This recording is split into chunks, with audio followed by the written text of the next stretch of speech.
فرخنده باد بر همگان مقدم بهار، نوروز جاودانه ترین جشن روزگار. سلام و درود به همه شما هموطنان عزیز و بینندگان گرامی سیمای آزادی. در نوروز 1403 با بهترین آرزوها و گرمترین شادباش‌های بهاری در خدمتتون هستیم و امیدواریم بتونیم در سال جدید هم خنده رو به لب‌ها و شادی رو به دل‌های شما عزیزان بیاریم.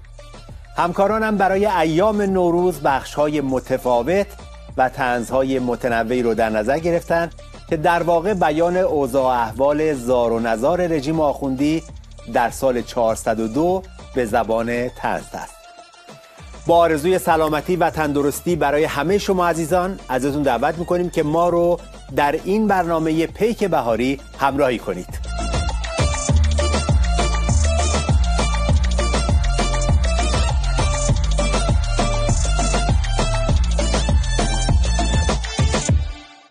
یکی از اتفاقاتی که در طول سال 402 جریان داشت پروژه جزغالیزاسیون یا همون جزغاله شدن آخوند رئیسی بود. خامنه ای که برای این رئیس جمهور قاتلش کلی نقشه کشیده بود و بیرون آوردن او رو از صندوق شیرین ترین اتفاق سال 1400 میدونست، در طول این 2 سال به چشم دید که وضع خرابتر از این حرف هاست و آخرین برگش از همون اول یک برگ سوخته بیشتر نبوده. حالا دیگه کار به جایی رسیده که حتی مهرهای باند خامنه‌ای هم به آخوند رئیسی میتازن و اینطوری سکه یک پولش میکنن. آقای رئیسی چجوری اومده رو کار؟ ابر و باد و مه و خورشید و فلک اومدن. همسایه ها یاری کنید تا من دولتداری کنم. نهادهای اقتصادی نظام، نهادهای سیاسی نظام، همه اومدن. آقای رئیسی نمیدونست تورم یعنی چی، که البته من معتقدم نمیدونست. اگر میدونست و هنوز نتوانسته این تورم به قول خودشون 60% رو همین الان برسونه به 47% ما رسونده، 30 ماه وقت داشته، چرا نکرده؟ اگر محصول یک دستسازی آقای رئیسی باشه شکست حتمیه. اگر یک دست هم می‌خواستید بکنید باید آقا می‌رفتید راجع به یک آدمی توافق می‌کردید که وضعیت بهتر بشه. بله، این البته فقط یه نمونه از پنبه‌زنی‌های مهرهای رژیم بود. این روزا تا دلتون بخواد از این جنگ و دعواها تو نظام ولایت جریان داره و سوژه اولش هم خامنه‌ای و رئیس جمهور قاتلش هست. ترانه طنزی رو با هم بشنویم و ببینیم که یه جورایی به همین رابطه عظما و آخوند رئیسی پرداخته.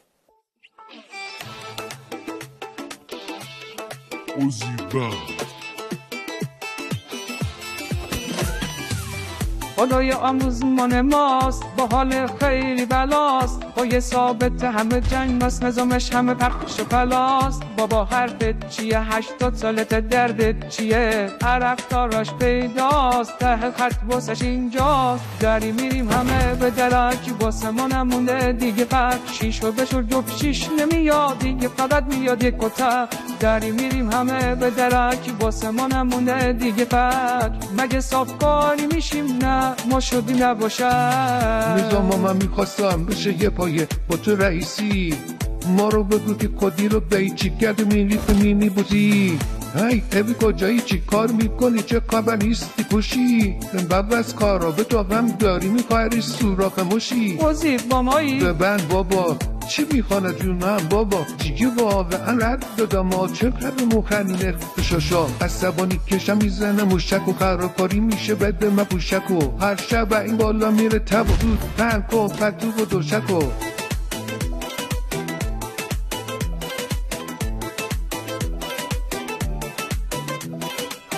سر ماره تو تهران یه بند دشمنمونو میگن بحران تو بحرانه چوب ما رو میزنن. میدیم ای بعد علکی مسخره کرده این ما رو. باز ما یه پاتلا به بوره بیاریم حلوا رو. میپریم بالا و پایین شدیم مثل اسپند رو من نه. همه یه ارزشی ها هم میکنن ما عزم و کل کرد. هر روز که میگذره بیشتر میشی تنها. تا حالا شانسی موندی اما داری میریم همه به درک واسه ما نمونده دیگه فک شیش و بشور جفت شیش نمیاد دیگه فقط میاد یک کتک داری میریم همه به درک واسه ما نمونده دیگه فک مگه صافکاری میشیم نه ما شدیم نباشه.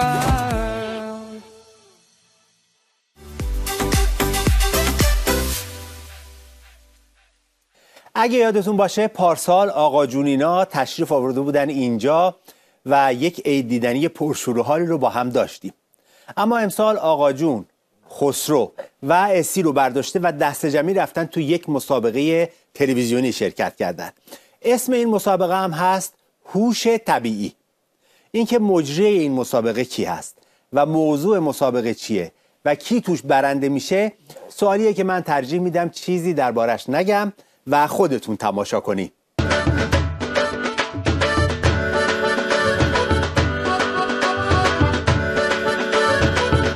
سلام به همه شما بینندگان عزیز، با یک مسابقه نوروزی در خدمت شما هستیم. اجازه بدید که بدون فوت وقت با شرکت کنندگان مسابقه امروز آشنا بشیم.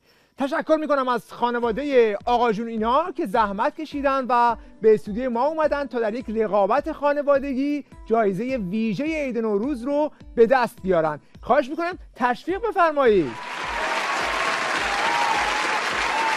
خیلی ممنون. خب دوستان خیلی خوش آمدید. لطفا اول خودتون رو معرفی کنید.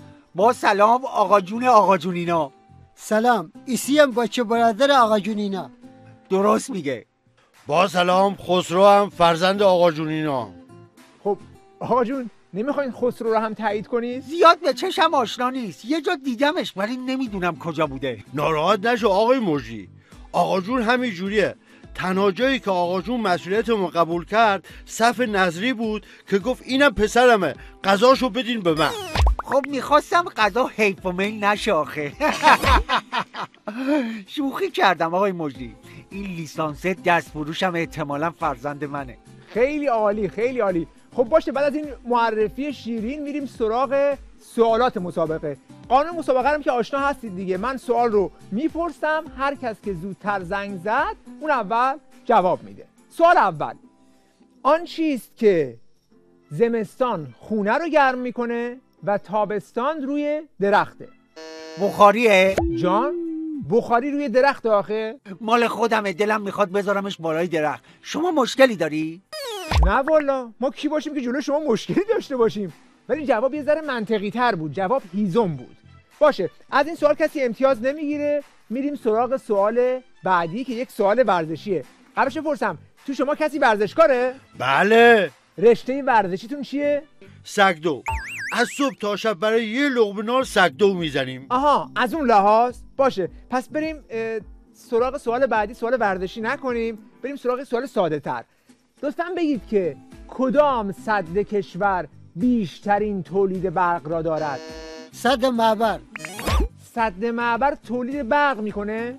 والا خسرو بساط دستمال فروشی داره. وقتی مامورای صد معبر میذارن دنبالش مثل برق بساط را جمع میکنه. خب بله، شما میتونید بگید که سد معبر برق رو قطع میکنه، ولی نه اینکه تولید کنه. آخه چطوری؟ آقای مجری منظورش اینه مامورای سد معبر که میان من میپرم رو بساط که نبرن. اسی و خسرو هم طوری مامورا رو میزنن که برق از سفازشون میپره. شما نمیخوای به ما جایزه بدی؟ بگو ما تکلیفمون مشخص باشه. نه والا، شما یه جواب درست بدین، به خدا جایزتون سر جاشه. اینا من یه بسته گز اصفهان به همراه 10 میلیون تومان درجا بهتون میدم. ولی کو جواب درست آخه؟ یه بار دیگه میپرسم: کدام سد کشور بیشترین تولید برق را دارد؟ یه راهنمایی هم میکنم. سد مورد نظر ما سد آبی است، در استان خوزستانه. صد کرخه؟ نه، سد کرخه تو خوزستان هست، سد بزرگی هم هست، ولی بیشترین تولید برق رو نداره. یه راهنمایی دیگه هم میکنم. سد مورد نظر ما 2 حرف اولش کا هست، ادامش هم یکی از اعضای بدن مرغه. صد کابال؟ نه خیر. صد کاگردن؟ نه خیر. صد کاسنگدان؟ نه خیر. اصلا شما تا حالا ران مرغ خوردید؟ نه والا، مدت هاست که نخوردیم. آقا آخوند داره این مملکت، شوخی که نیستیه. نهایتش ما یه بار ما فقط بالگردن مرغ رو میبینیم، پایین تر از اونجا دیگه اصلا خبر نداریم مرغ چی داره. جواب سد کارونه. سد کارونه 3 که بزرگترین نیروگاه برقابی کشوره. خب پس تا اینجا هم شما امتیازی نمیگیرین. پسر اون موقع آکبند تو یکم کار بنداز، جایزه دستمون نپره. حداقل شب عیدی به جای نیمرو یه غذای درست و درمون بخوریم. خیال جمع باشه آقا جان. آقای موجی هر سوالی که دلت میخواد بپرس. یه سوال ساده علمی میپرسم مشتریشی. نام بچه جوجه تیغی چیست؟ جوجه تیغی. نه خیر. توله جوجه تیغی؟ نه خیر. کره جوجه تیغی؟ نه خیر آقا جون. جوجه تیغاله؟ بابا نه خیر. دیگه شانستون از دست دادید. جوابتون همه اشتباه بود. جواب خوک بود. میریم به سوال دیگه. بچه جوجه تیغی بهش خوک میگن. سوال بعدی. نام دیگر ماشین شخمزنی چیست؟ گاوه. گاو ماشین شخمزنی آخه؟ ولی عین ماشین کار میکنه. من پدر بزرگم گاو داشت، دیدم، میدونم چیه. شما مطمئنی که جایزه میخوای بدی آقای مجری؟ بله جایزه میخوایم بدیم، ولی آخه جواب ماشین شخمزنی گاو نیست که. اگر گاو نیست حتما خره. با اسب و قاطرم میشه، اما استهلاکش بالاست. ببین دوستان یه راهنمایی میکنم، اصلا حیوان نیست، ذهنتون از حیوان خارج کنید. یک کلمه 7 حرفیه. ابراهیم رئیسیه؟ ابراهیم رئیسی شخم میزنه؟ ندیدی اقتصاد مملکت چه شخمی زده؟ دلار 60 تومانی تو کل تاریخ ایران سراغ داری؟ یعنی توی 45 سال مملکت دست همون گاوی که پدر بزرگ آقا جون داشت میدادن الان دلار 60 تومن نمیشد. این که میگین درسته هست، ولی جواب سوال ما نیست. جواب سوال تراکتور بود. یه شانس دیگه بهتون میدم. جواب این سوالو بگین. باغ آلبالو اثر چه کسیه؟ عالیه خانم صابخونه ما 4 هکتار باغ داره. اون مال عالیه خانم نیست، مال پسر حاجی است آقا جان. باغ آلبالو نه مال عالیه خانومه نه مال پسر حاجی. باغ آلبالو اثر هنری یک هنرمند بین المللی به اسم آنتوان چخوف. ای بابا آقای موجی، باغ آلوبالو فقط مال آقای چخوف نیست که، خیلی ها باغ آلوبالو دارن ولی هستش هم به ما نمیرسه توی این مملکت. ببین آقا جون یه شانس نهایی بهتون میدم به عنوان آخرین سوال که خیلی هم سوال ساده ای هست. اون چیه که سالانه حدود 11,000 نفر ایرانی بر اثر کشیدن آن جان خود را از دست میدهند؟ درد بی پولی کشیدنه؟ نه خیر. چک کشیدنه؟ نه خیر. یک راهنمایی میکنم، با حرف سین شروع میشه. صف سبد کالاه؟ نه خیر. صف سهام عدالته؟ با ساد نه، با سین. منو دیوونه کردین شما. اصلا جواب نهایی سیگاره. جواب سیگار بود. آقا صفداری یه چیزی میخوام به خودتون بگم. آقا جون شما توی این مسابقه شکست خوردید، هیچ جایزه‌ای هم به شما تعلق نمیگیره. میخوای اینو به اونا بگم؟ نه اونا نازک دلن آقای مجری، طاقتشو ندارن. من قلقشونو بلدم، خودم بهشون میگم. اجازه بدید من خودم میگم. خب بچه‌ها آقای مجری خیلی از ما راضی بود. خدا جدی میگی؟ یعنی ما برنده شدیم قربان؟ آره ما همیشه برنده ایم. پس جایزه چی شد آقا جان؟ همین دیگه، چون خیلی خوب به سوالاش جواب دادیم آقای موجی ذوق زده شد، گفت که اصلا جایزهشون در سطح ما نیست بابا. برای اینکه با دلخور نشیم گفت که اون جایزه ها رو میریزن دور تا بعدن یه لقمه درست درمون که لایق ما باشه تهیه کنن و تو مسابقه بعدی حتما به ما میدن. الان همه پیش به سوی همون نیمروی همیشگی تا همون هم از دستمون در نرفته. گل گفتی آقا جان. خودم میدونم.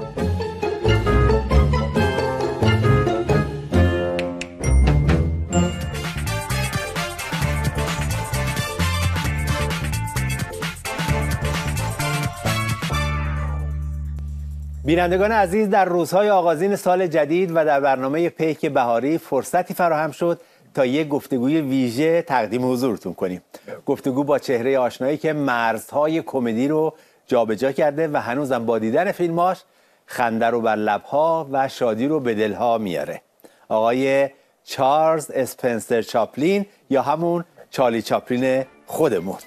یا به قول خودم مرد کوچک. من همیشه خودم رو مرد کوچک صدا میکردم. بله، اما چرا صحنه سیاه‌سفید شد؟ فکر کنم برگشتیم به دوران سینمای ثابت. بله، جالب که شما خودتون رو صدا میکردین، چون ما در واقع هیچ وقت صدای شما رو نشنیده بودیم، همیشه تو فیلم ها تصویرتون رو میدیدی. اولین باره که داریم صداتون رو میشنویم آقای چاپلین. امید جان داشتیم، الان اون موقع که امکانات نبود، صدا برداری نبود، سینمای صامت بود، شما باید همینو به رخ ما بکشی. هر پلان رو 53 تا برداشت میگرفتم تا بتونیم فیلم بسازیم. یا خودم بودم و خودم، مثل الان نبود که شما ماشاءالله کامنت و آجون و موشکاف و بعد اختیار دارین آقای چاپلین. در هر حال اول که خیلی خوش اومدین، اما برام بالاخره جالب بود که شما برنامه‌های ما رو می‌بینین، بخش‌های مختلف پیک شادی رو میشناسین، کاراکتراشو میشناسین. به نظر شما طنز امروز، حالا که شما با برنامه ما آشنایین، چه فرقی با کار طنز تو زمان شما داره؟ فرقش مثل ماهی تو کویر میمونه و ماهی تو دریا. و دیگه آقای چاپلین خیلی فلسفی شد. ماهی کیه؟ دریا کدومه؟ کدوم کویر؟ ماهی خودت یامی جان که در دریای طنز معتبری. اون موقع من در به در میدویدم دنبال یک سوژه، یه موتیو طنز، اما شما همینجوری سوژه های طنز براتون اونجوری ریخته. الله، اگه زمان ما این پوستر سلامی بود آثار سینمایی ما 6 برابر میشه واقعا. اگر یکی مثل این یارو حاجی زاده زمان ما بود، اصلا سینمای کمدی اوج دیگه ای میگرفت. خود اوزما که اصلا نگو، من اون صحنه بوکس رو با اوزما میرفتم و دلیم رو حالیم کردم. اون صحنه بله چه جالب واقعا. اتفاقا ما به همین آرزوی شما که میگید دق و دلتون رو خالی میکردین جامعه عمل پوشوندیم. این صحنه رو دوستان ما در پیک شادی درست کردن، اگه اجازه بدیم ببینیمش با هم. البته.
آوا عالی بود، حالم جا اومده. میگم دیگه با سوشی برای شما همیشه ریخته. البته آقای چاپلین زمان ما با هیتلر بود، سلنی اسکول و اینا.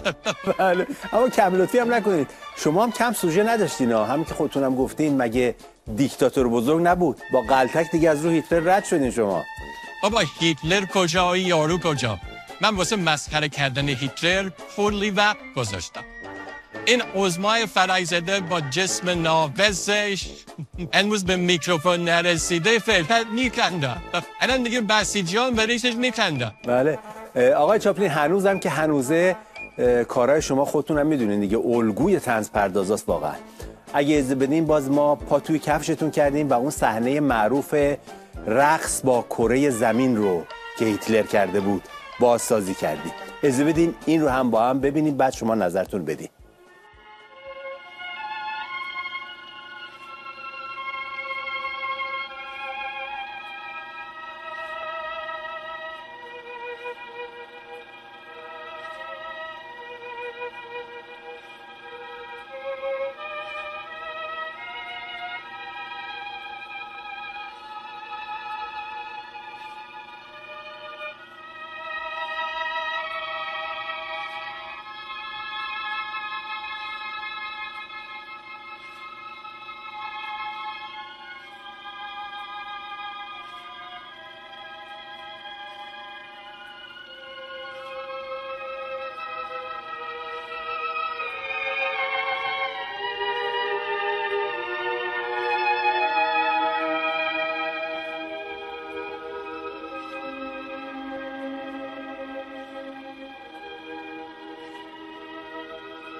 عالی بود.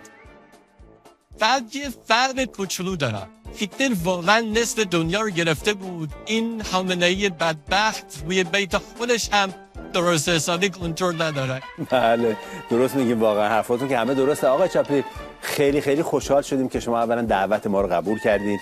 میدونم که سرتون شلوغه، کارهای جدید دستتونه، اما به عنوان حسن ختام میخوام یه قسمتی از کاراتون رو پخش کنیم که متاسفانه اینو ما هنوز نتونستیم بازسازیش کنیم. این دیگه کار خودتون و خودتون، یونیکه واقعا، کسی نمیتونه تکرار بکنه. کدوم میگی؟ همون رقص شاد و پر انرژیتون. آهان منو ایشالله بعد از کله پا کردن آخوندا با جونا تو ایران اجرا میکنیم دیگه. Good luck، موفق باشی. با تشکر از شما. میبینیم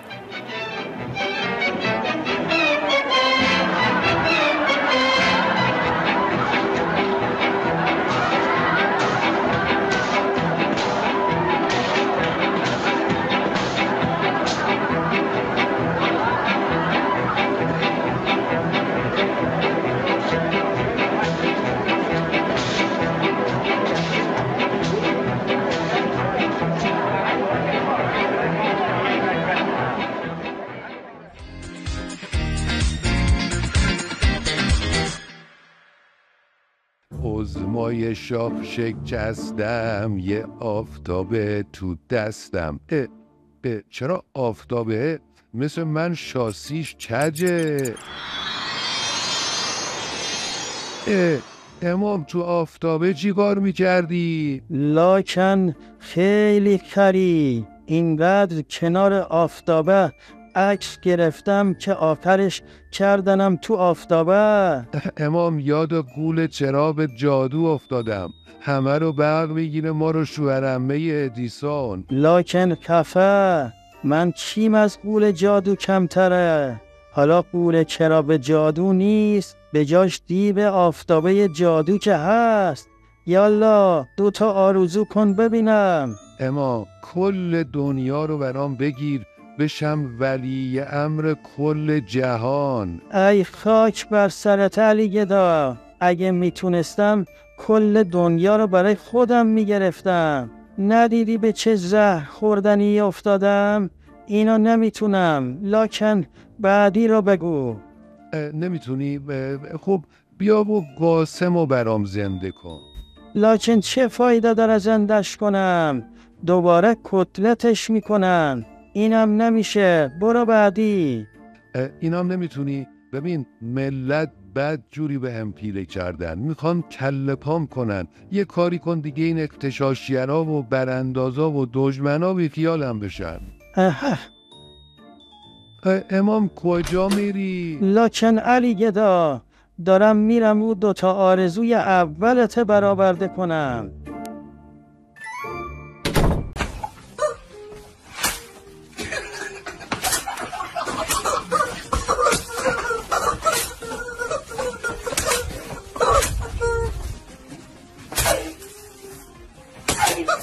خب دوستان، نمیشه پیک بهاری باشه و سفره 7 سین برپا باشه و خلاصه جمعمون جمع باشه، اما آقای موشکاف تو جمعمون نباشه. الان ارتباطمون با آقای موشکاف وصله و قصد داریم یک دید و بازدید نوروزی باشون داشته باشیم. آقای موشکاف سلام میکنم بهتون و عیدتونم مبارک. به به به به به به امید خال، حال احوال. عید شما مبارک، 100 سال بعد این سالا. اولا چقدر خوشحالم در چنین روزی با شما و عزیزان سیمای آزادی چاق سلامتی میکنیم. دنیا مندش. سلام به دوستان و رفقای عزیزم در ایران زمین. عید همگی مبارک. دوم به سیدنی وافورم 3 چارک. الحق و الانصاف تو سالی که گذشت و با اون تو دهنی که عظما تو نمایش انتخاباتش از شما خورد، دوم به خودش و نظامش 3 چارک که چرت کنم 600 چارک شد. بله آقای موشکاف، تازه چهارشنبه سوری هم بودا، عظما بدجوری دچار سوختگی شد. امید جان، خبری که من داشتم سوختگی عضوی از نوع 3 بود، یعنی بدترینش، ولی بازم کمشه. آره میگن طرف رو برده بودن اورژانس، بعد به دکتر گفتن دکتر به دادش برسین سوخته. دکتره گفت پس چرا خونی مالی شده؟ همراه بیمار بهش گفت آخه با بیل خاموشش کردم. البته با این بلایی که جوونا سر عضوی آوردن با بیلم خاموش نمیشه. بله درسته، واقعا خاموش نمیشه. راستی آقای موشکاف، خامنه‌ای بازم توی روزه نوروزیش وعده وعید داد؟ وعده وعید چیه بابا؟ امید جان، عظما چند سال پیش یه لیست وعده وعید تو کاغذش نوشته، بعد هر سال همون کاغذ پارسالی رو میاره، فقط سالش رو عوض میکنه. امید جان الان بابا دیگه بسیجیان پای روزهای این عضوی پا بگون نمیشینن. آره عظما میخواد یه جورایی خرشو از پل بگذرونه، اما نمیدونه که بزرگترین اشتباه کسی که فکر میکنه خرش از پل گذشته اینه که حساب پلایی که در پیش داره رو نمیکنه. عظما پل که چه عرض کنم، طوفان در پیش داره. آره بله آقای موشکاف، شما همه سوالای سیاسی رو جواب دادی. حالا ما میخوایم از این فرصت که عیدم هست استفاده کنیم، یه سوال نوروزی ازتون در واقع بپرسیم. یه خاطره تلخ و یه خاطره شیرین از عیدایی که داشتید برامون بگی. بله چشم.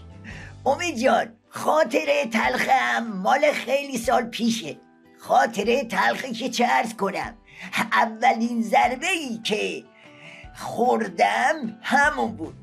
از مدرسه رفتم خونه، از راه رسیدم دیدم مامان بزرگم داره با ادکلونی که داییم از فرانسه برام عیدی خریده بود پشه میکشه. جالب بود. آقای موشکاف بریم سراغ خاطره شیرین. خاطره شیرینتون چی بوده؟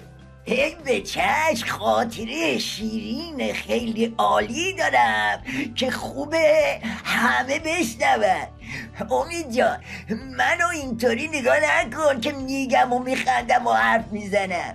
بچه که بودم خیلی کم حرف بودم، اینقدر کم حرف بودم که یه سال عید تو خونه تکونی بابام داشت منو با وسایل اضافی مینداخت دور.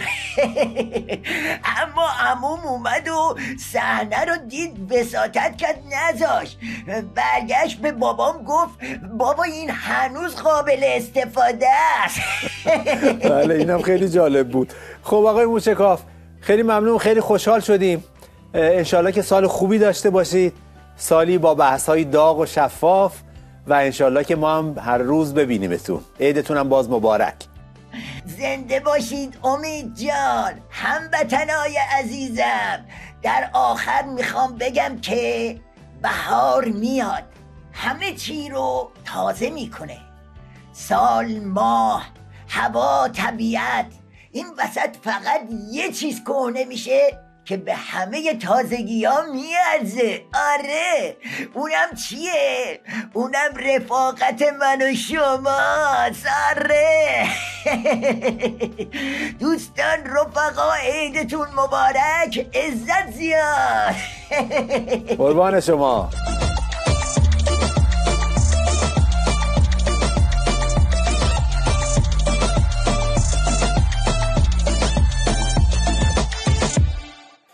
از همه شما دوستان عزیز به خاطر همراهیتون با اولین پیک بهاری در نوروز 1403 سپاسگزارم و امیدوارم که این پیک بهاری مورد توجهتون قرار گرفته باشه. سلامتی، سرشاری و سرفرازی شما عزیزان آرزوی مشترک همه ماست و از شما دعوت میکنیم که در روزهای آینده هم بیننده پیک بهاری باشید. یک بار دیگه سال نو رو به همه شما عزیزان تبریک میگیم و تا دیدار بعد شما رو به خدا میسپاریم. شاد و پرنشاط و پیروز باشید.